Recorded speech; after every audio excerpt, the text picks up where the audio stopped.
I share with you my thoughts.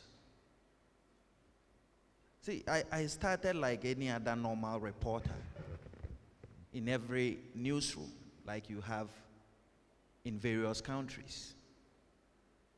But in looking at how corruption thrives in our society, I decided to do things a bit more differently.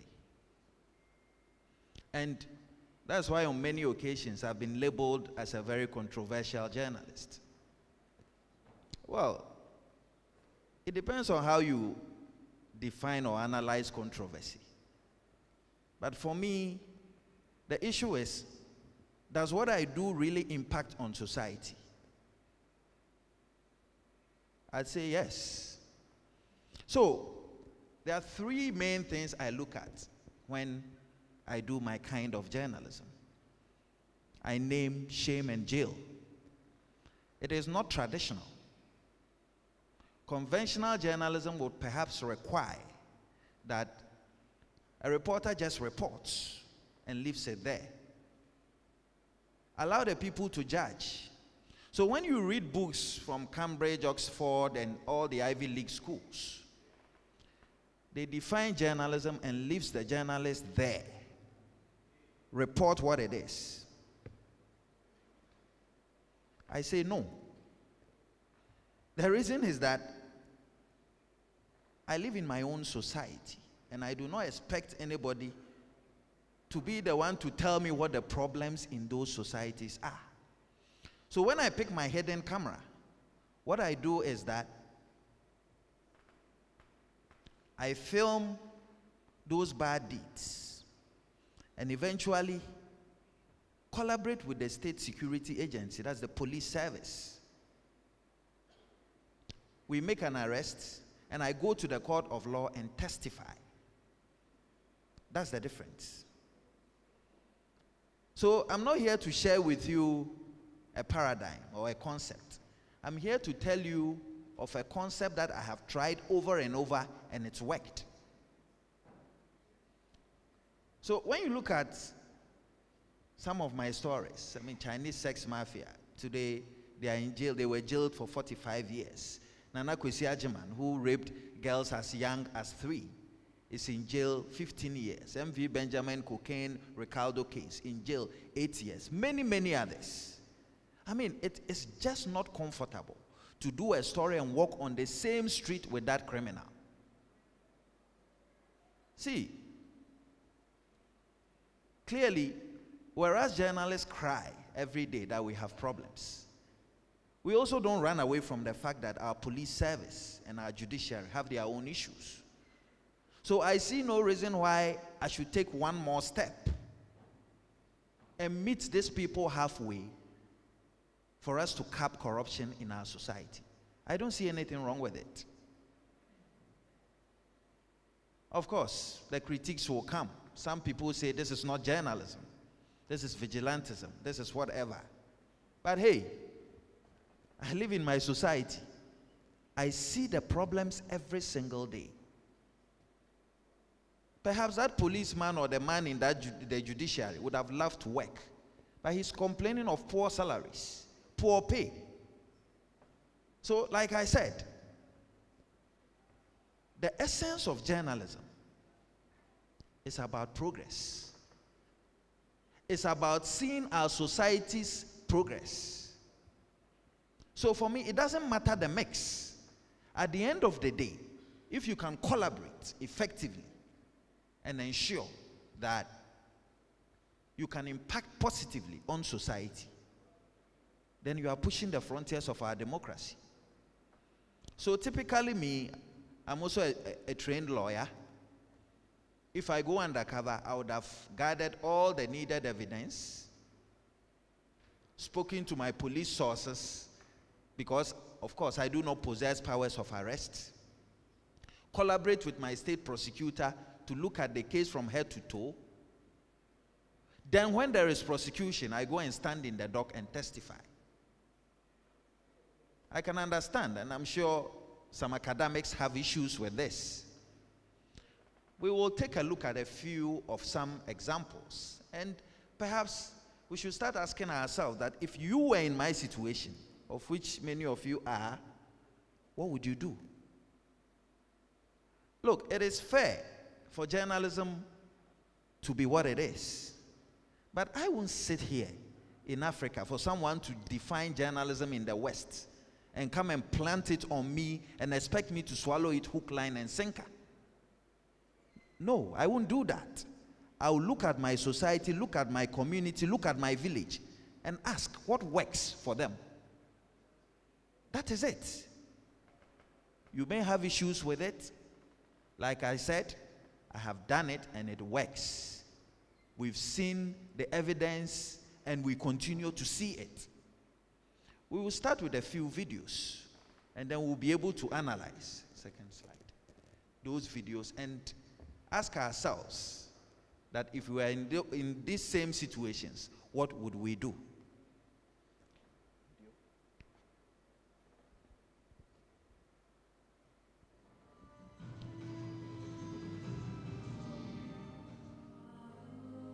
So I'm sorry, I'm not here to filter images for you, but to tell you as it is.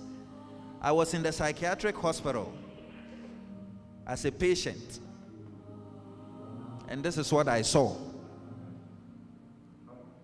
You see, it was much easier getting cocaine and heroin in the psychiatric hospital than on the streets of Accra. These were my colleagues in the hospital. This girl you see there was suffering from epilepsy.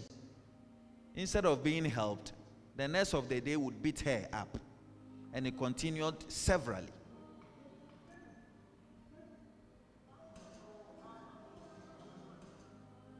This is supposed to be a rehabilitation center, and it's dotted across Nigeria, Kenya, everywhere.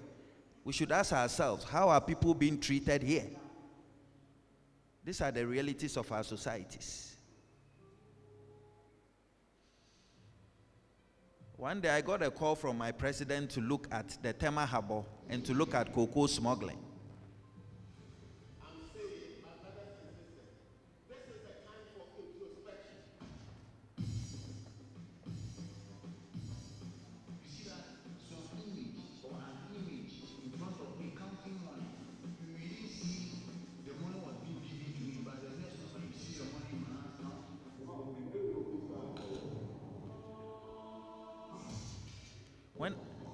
When the state has a lot of confidence in its men, we expect them to work in the interest of the state. This man is very careful. He has heard of the Tiger Eye team.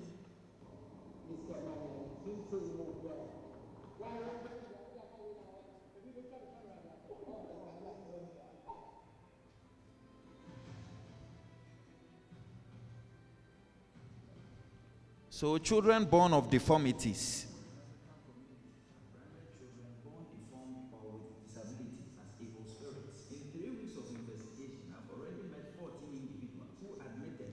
spirit children, and these children are killed in Africa every single day. So I went undercover.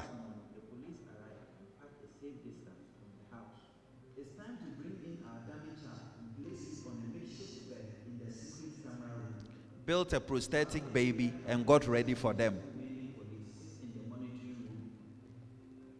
From here, we will keep patient vigil and be ready to move in. We make our way into the bedroom where they demand I hand over the child. They still don't know it's a regular. It is surprising that soothsayers would define a prosthetic baby as a child causing problems in society and ought to be killed. These are the realities of our countries, where we believe so much in superstition. This is Tanzania, the spell of the albino. I'm sorry, I'm not here to show you nice pictures. I'm here to tell you the reality of our continent.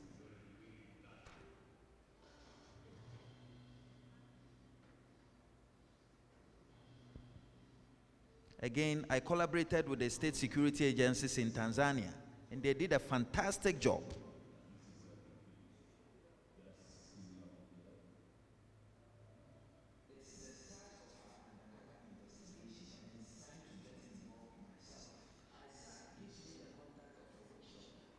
So we were trying to get the witch doctor. And indeed, we had him arrested. And the Tanzanian authorities took over.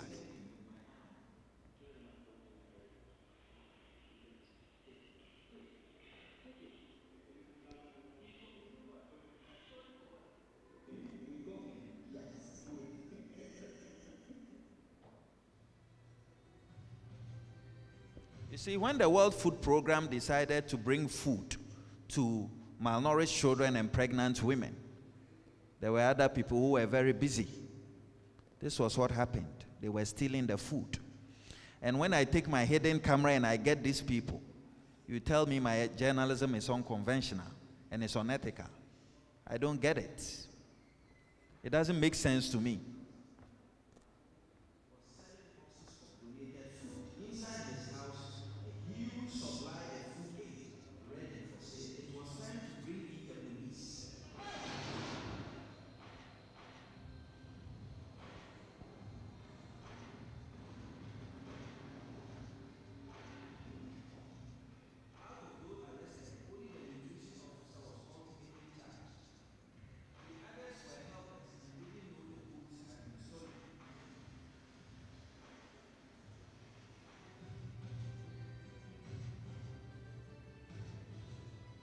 Fake doctors in Nigeria.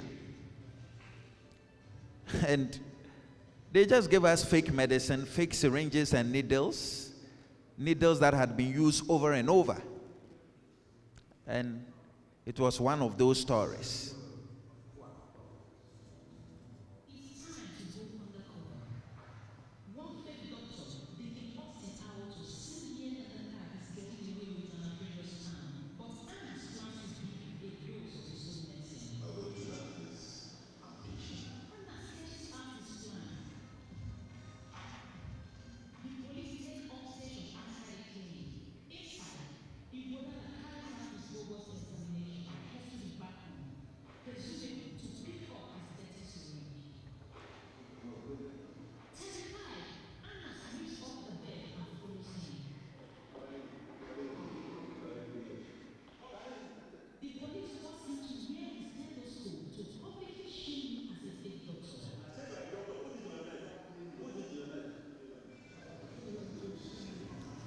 See, as journalists working on the African continent, we do not have the luxury that our colleagues in the West have, because the issues that we have are strong issues that leads to the death of many people every single day.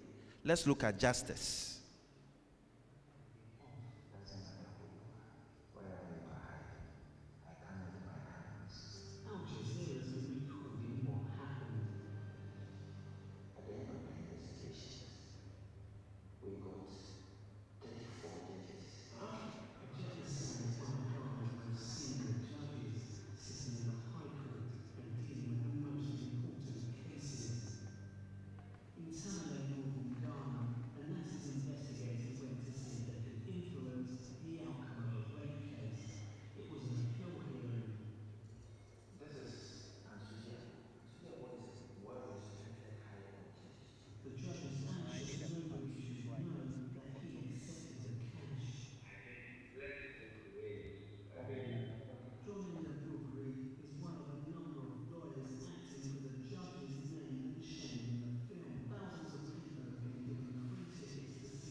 So justice. Justice is one of the films about our judiciary. We looked at over 100 judicial staff and 34 judges. Now, why did we think that the judiciary was very, very important? If you could pause.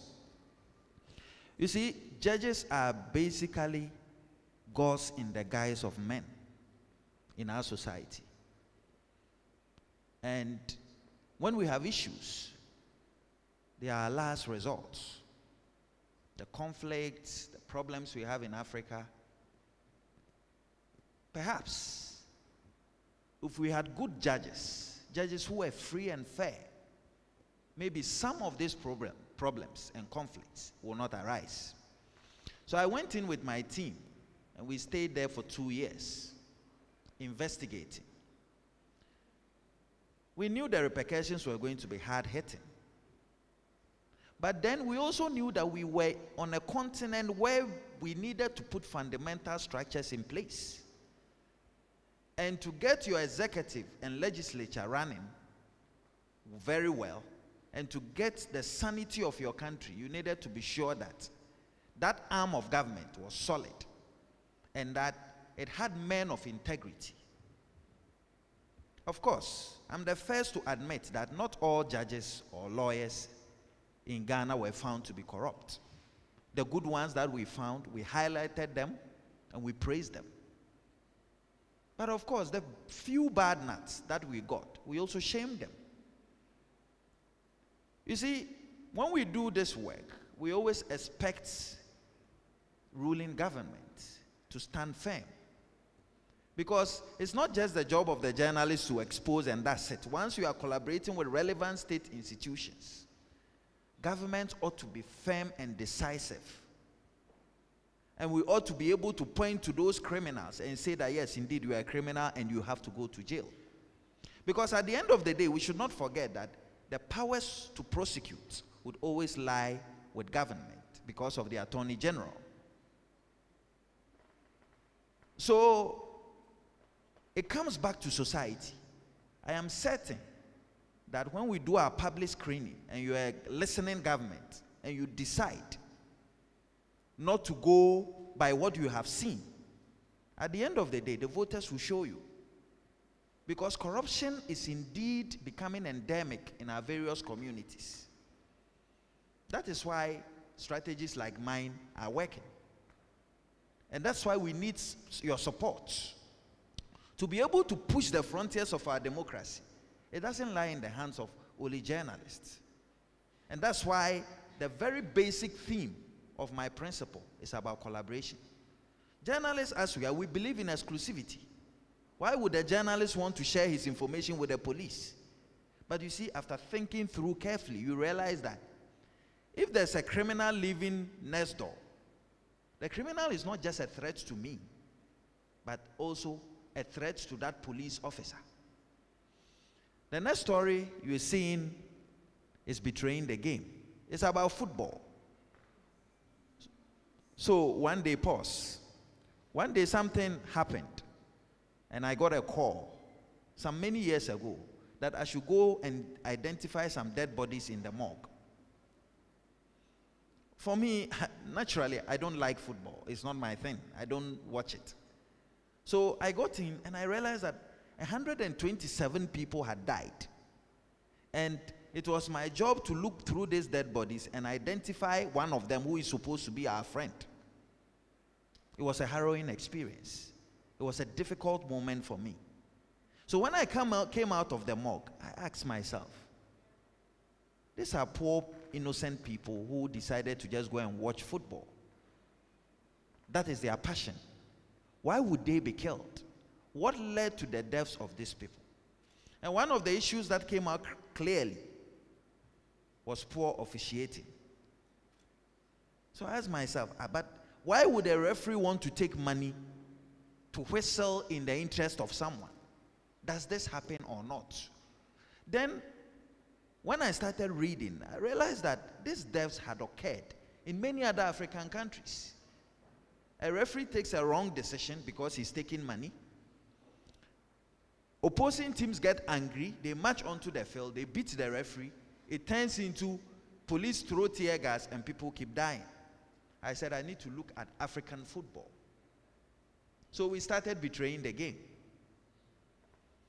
The first casualty, and with all apologies to my senior brothers from Kenya, was a Kenyan referee. He was at the World Cup when this story called him back home.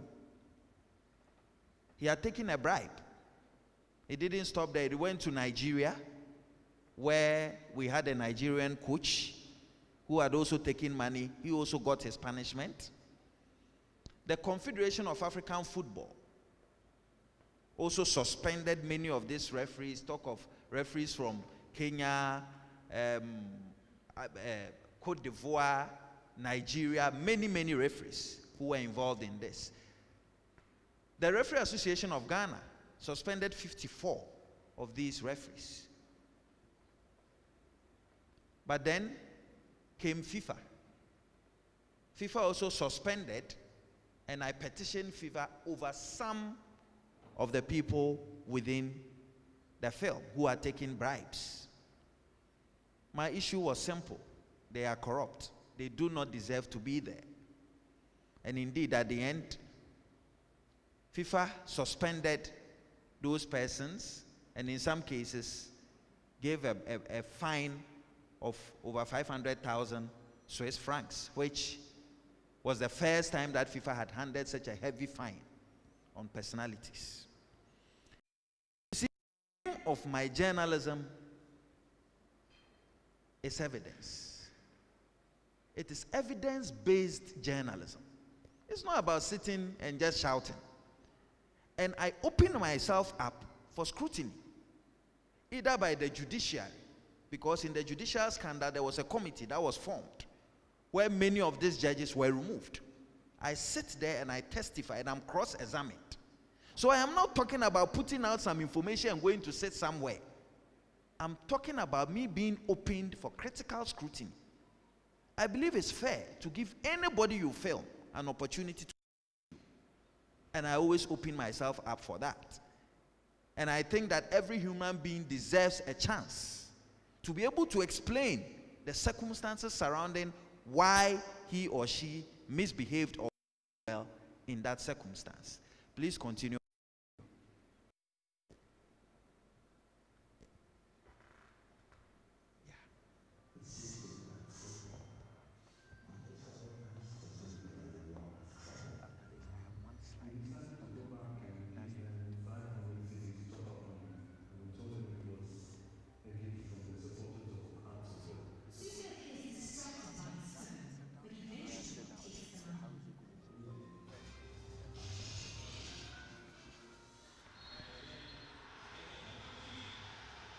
This penalty, I bought it.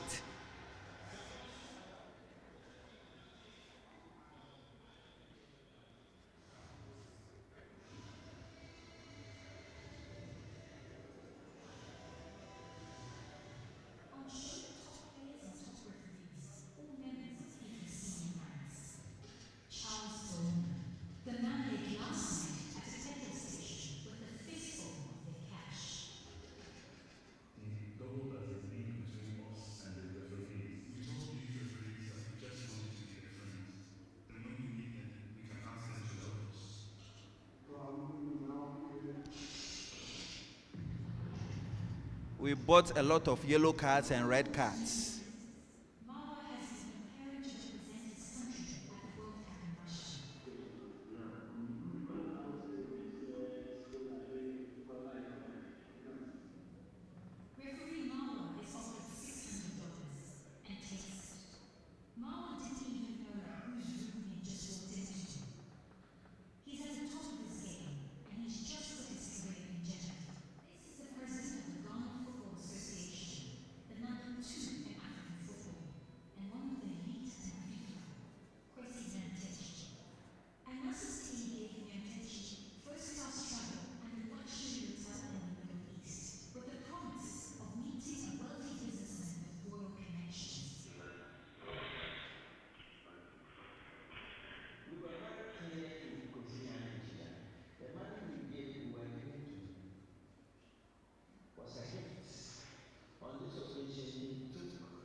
we bought a lot of red cards and yellow cards. So you point at a game, so tomorrow's game, give me 5 red cards and give me 2 yellow cards. And you just pay and then you get it. It's a reality. I know that what I do comes with a lot of problems, a lot of attacks. But do we have any option? There's no option. Because you see, when we elect government, as citizens, we cannot afford to be passive. It is our responsibility to play that watchdog role on government and state actors and non-state actors within the country. Else they will take all of us for a ride. Here was I sitting with a very powerful person in African football, speaking about $15 million, and he's telling me how we are going to share between 20 and 25% of a sponsorship deal. This is money that can go to the grassroots to develop football, or better still, build boreholes for our deprived communities and villages. Are we just going to sit down and watch for the little kitty we have in Africa to be pilfered by criminals? So I will wait. Keep criticizing me, but I'm getting the results. What about you? You sit in the chair every single day and watch us. It will be your responsibility to hold hands with us to fight this canker called corruption. Not one government, not one individual can be able to do it. Unless we hold hands together, we will not see an end to this canker. Look, I have always targeted and seen corruption as an extreme disease bordering our continent. And you see, when you have such extreme diseases, you need to be innovative. And being innovative means that you develop a strong remedy for it. You may not like my style, but extreme diseases calls for extreme remedies, and I belong to the remedy. Thank you very much.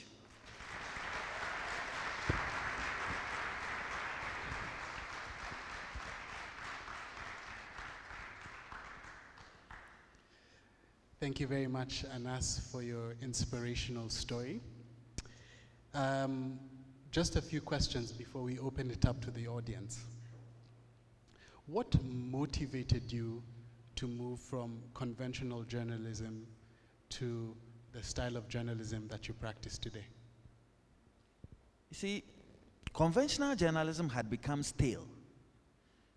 The criminals in society had properly understood how to deal with people doing conventional journalism. First of all, they resorted to the law courts to gag them.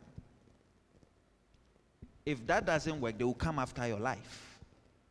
I didn't want to engage in a long banter with anybody, so that if I said you are a criminal, I show you the hardcore evidence of when you plotted to steal, how you stole it, and what the item you stole, where you took it to. So it's evidence-based. It's based on hardcore evidence. I had to do it because it was a necessity. And I keep saying that it's a product of the society. Society taught me that conventional journalism was not working anymore. So if you have anybody to blame for my kind of journalism, blame society and not me. Thank you. And in your videos, we saw you working with authorities, prosecution authorities, the judiciary. How exactly are you able to foster these relationships with authorities to amplify your work? What are the strategies that you use? It's true. When I started, there were problems because people don't understand. But I think consistency is important. Let's not all label all policemen as bad people. There are people like us within the police service who believe in creating a sane society. So the first attempt, I did Soja Bar, which was in Cycle. 260 people were arrested.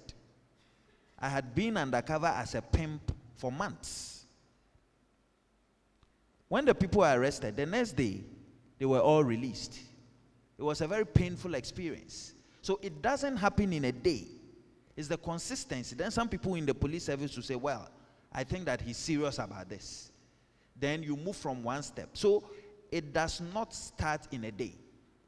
So it took time to cultivate sources and to cultivate people within these services to understand that this is where we want to go as a people. And if all of us believe in one principle, why don't all of us put one step forward and help each other to create that society? Yes, of course, it won't be easy. Some of them will snitch on you, but overall, it's been fairly good, and I am grateful, even to not only in Ghana, to many other African countries that I go to and I still work in. Thank you very much. Ladies and gentlemen, you've heard from Anas. It's now your turn to put questions and comments to him. I'll kindly request that you keep your intervention short in the interest of time. We'll take a few questions. There was a hand in the middle there, one at the back, and one on the edge. Welcome. Thank you. My name is JJ Obojua. Anas, great work. From your presentation, it looks like you're constantly defending yourself and your methods. I'd like to know what informed that state of mind. And then more importantly, I'd like to know how easy it is to replicate your style across the continent. Thank you. All right, there was a hand at the back. Ouais.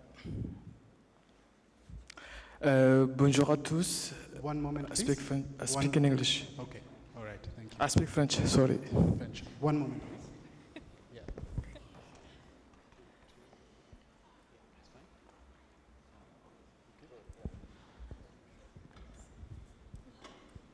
Right, go ahead. Ok, bonsoir à tous. Moi, c'est Mouni Amada Ali. Je viens des îles Comores. Tout d'abord, c'est de féliciter le travail remarquable du journaliste Anas et de lui encourager d'aller un peu plus loin encore. Alors, la question, c'est, je pense que vous êtes tous au courant qu'il y a à peu près un mois, il y a un journaliste saoudien qui a été tué parce qu'il faisait des enquêtes. Et c'est à peu près dans ce sens de vouloir mettre l'accès à l'information à tout le monde, que les journalistes sont menacés et des fois ils sont mis à mort.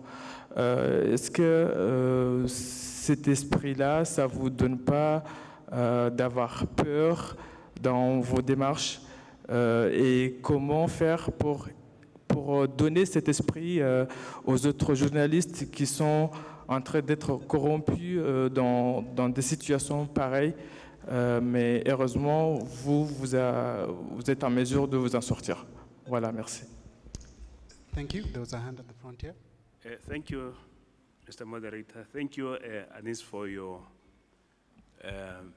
most telling stories. My name is Katolo. Just one have question to the presenter. As a matter of fact, we know that corruption spares no profession. It cut across all the institutions and bodies and what have you. So my question to you is, have you had the opportunity to look into the media, how much corruption is in there?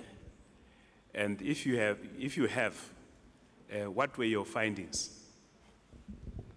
Thank you. Are there any additional questions? The lady in white and then the lady in green to the back.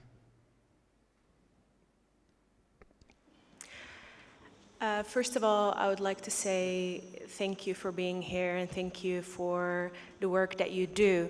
I would like to know from your opinion and all the work that you've done, What are you reflected upon the reasons for this huge disease that we had, and how we can collectively beat it? Because you're a small army together with your team, but how can we make sure that with all the people here in the room and all the people that are fighting corruption across the continent, we can really take it from the root and eliminate it? Thank you. Thank you. The lady to the back. My name is Jabu Pagati from the Kingdom of Eswatini. Thank you so much, Anas, for your method. It seems to be working, and I like the fact that you are not out there. You don't want to be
from the judges to soldier bar to it's normal.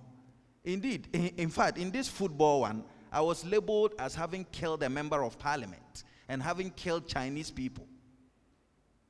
I mean, this was how deep it was, because they would just have to look for your life. If they don't look for your life, they will look for everything to stick on you for people. But if you believe in the truth and if you have evidence, all those things will just fall flat.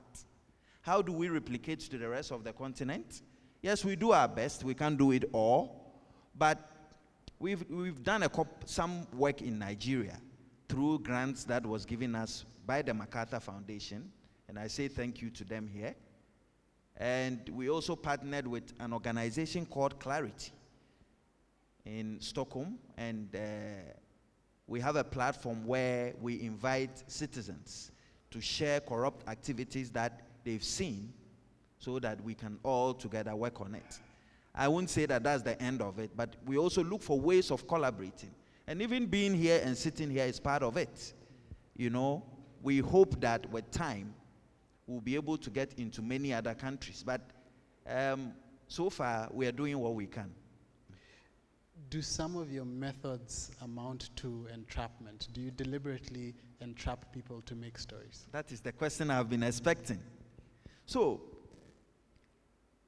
what has been normal in this work we do is that when you catch people, they say they've been entrapped. Now, let me use one of the videos we just saw. I sit with you discussing football. Now, you are telling me that we should share 25% of funds that is coming in. You are telling me how you can make money from your own country for us to sit somewhere and share. You divulge all this information, and then you come back and say, I have entrapped you. Did I force you to talk? I didn't. So the laws are very clear when it comes to entrapment. They are very clear. Look, we don't just pick our cameras and go undercover. And don't forget, I've worked with the BBC, Al Jazeera, and all top organizations. What's the first requirement? Is there a prima facie evidence? So before we set ourselves to go undercover, first of all, undercover is always a last resort. When the conventional camera cannot pick you, then we decide to go for hidden cameras. So after we have gathered the prima facie evidence, we now will have to ask ourselves whether what we are doing is in the public interest. When this all criteria get satisfied, that's when you get the bell to say, okay, go and film. So anybody who sits and thinks that we just get up and go undercover, and we just go out and entrap people, they'll be laughing at the wrong side of their mouths. Because you see, all these people have tested the law. As I said, I've received many legal suits. I've not even lost one, not a single one of them. Why? Because it's evidence-based. I can prove every single day, every single time, why I had to do what I did, and prove that I didn't force you to say those words. And prove that you didn't even just say the words, you went ahead and activated the system for us to steal. So, if you don't believe me, what about FIFA? So if FIFA bans the person, you don't believe FIFA too? That's the question we should be asking ourselves. Undercover is good for Al Jazeera and BBC. But when it hits the African continent, then they raise up their hand. This is entrapment. And interestingly, the people who say it's entrapment are the very people the stories have affected. So I invite everybody who thinks that there are flaws in what we do as undercover journalists across the continent. Test us. The law courts are there. If you feel aggrieved, if you feel entrapped, please go to courts. And the courts will help you.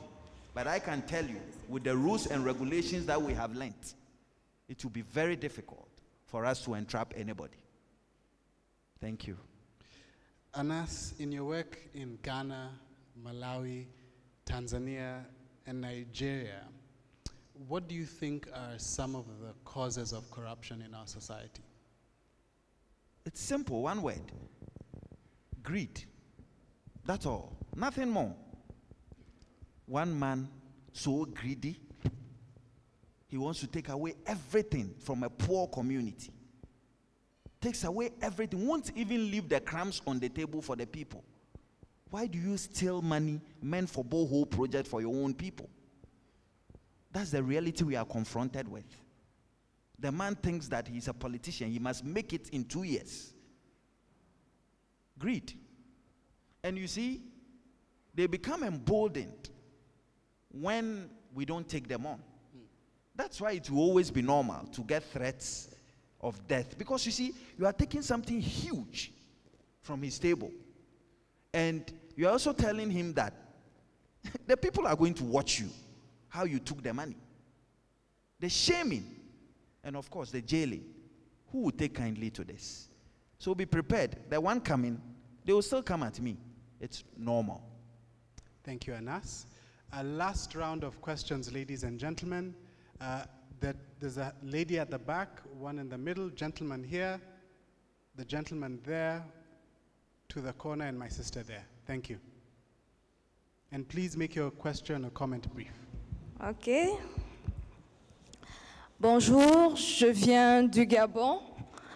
J'aimerais tout d'abord féliciter le journaliste pour son travail parce que nous savons comment ce travail est rempli de difficultés. Ma question est celle-ci. J'aimerais tout d'abord savoir comment vous procédez dans vos investigations. Êtes-vous sollicité par des individus qui vous appellent pour vous demander d'investiguer dans leur pays ou vous êtes sollicité par le gouvernement de ces pays? Aussi, j'aimerais savoir, il y a beaucoup de corruption en Afrique centrale. J'aimerais savoir pourquoi vous investiguez seulement, j'ai vu dans les vidéos, au Nigeria, au Ghana, au Kenya et au Malawi. Pourquoi pas au Gabon, au Cameroun, en Guinée équatoriale? Et aussi, la dernière question est celle-ci. Sur quels critères de sélection basez-vous vos investigations dans ces pays? Merci. Thank you. My sister to the middle there. Thanks so much. My name is Leah Mugera from Oxfam Pan-Africa, based in Kenya.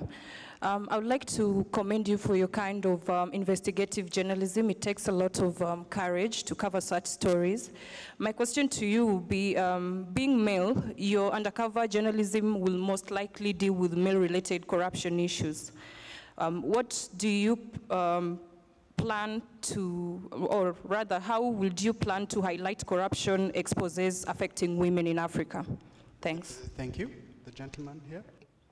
Yes, I would like to mention for all the cases I saw, it's like it's organizing crimes.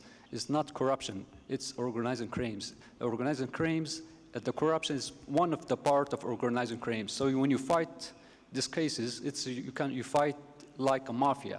The mafia is organizing crimes. Thank you. There was a question. Yes? Thank you very much. As a Ghanaian, I want to just give evidence that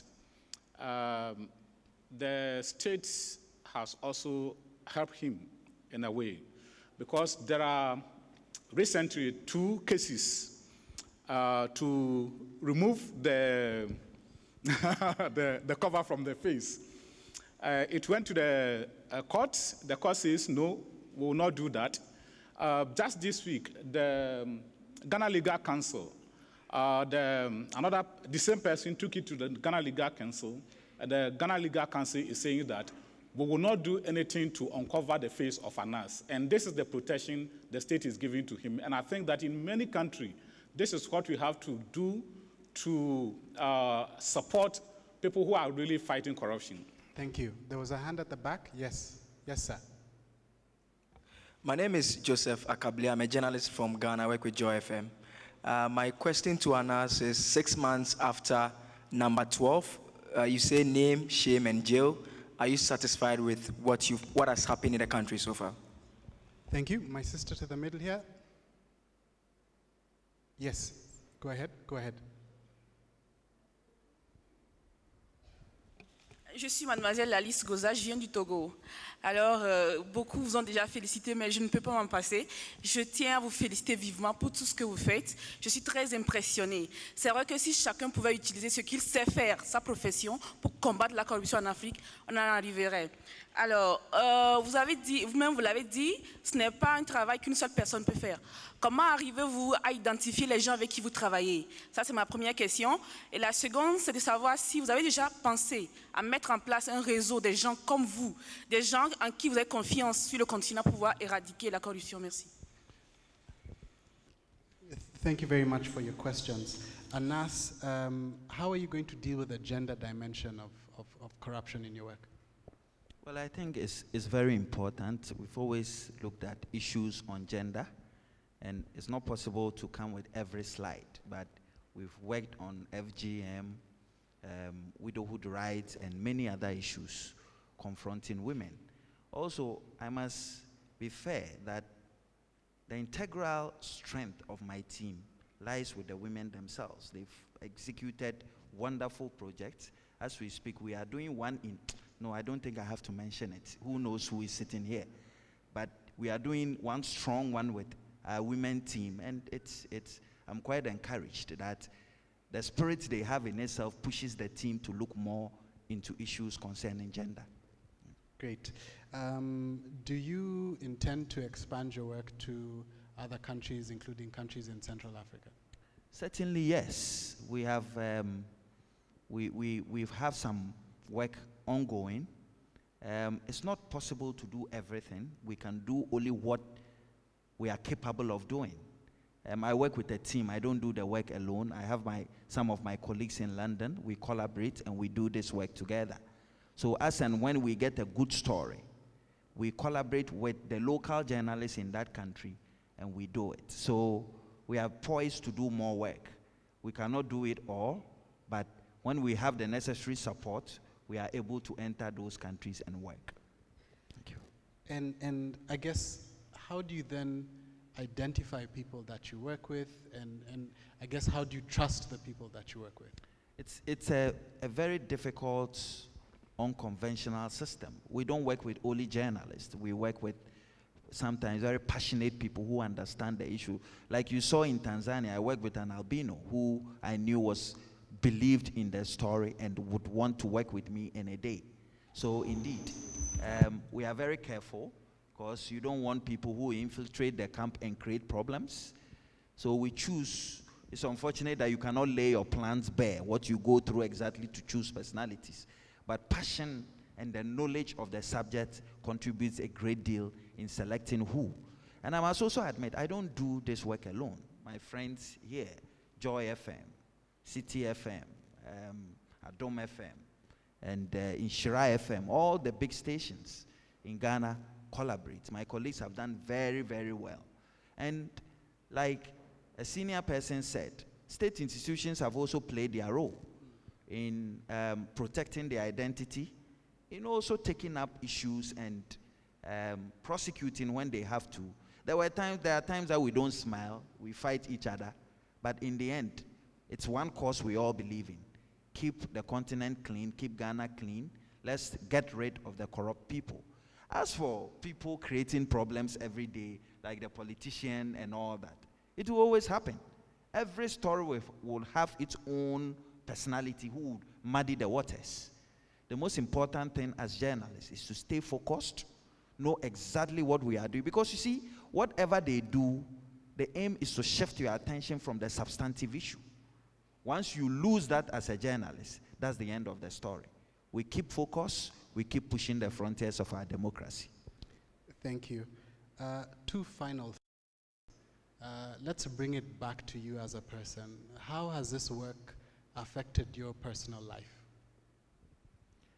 Well, I guess it's normal. It's a chosen profession. You have to know the dangers that it comes with. Of course, your social life gets muddied because you cannot do what other people would want to do. But you get a smile on your face when you know that your work has positively impacted on society.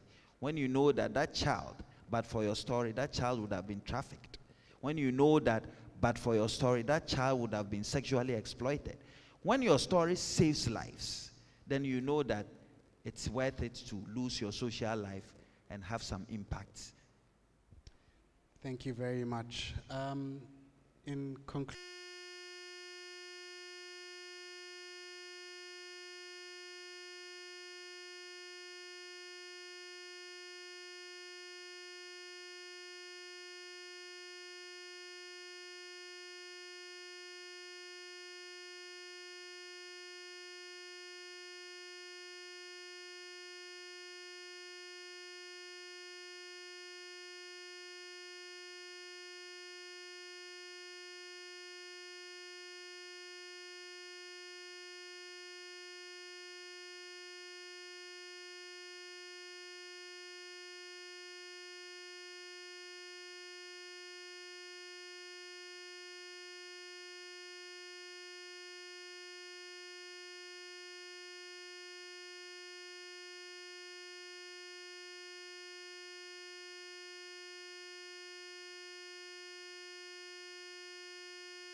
15 minutes. And we're expecting the Vice President of the Republic of Botswana to officially close this meeting. And for that, we would require a few minutes to make the necessary arrangements. Please enjoy your tea break, and we'll see you in 15 minutes. Thank you very much.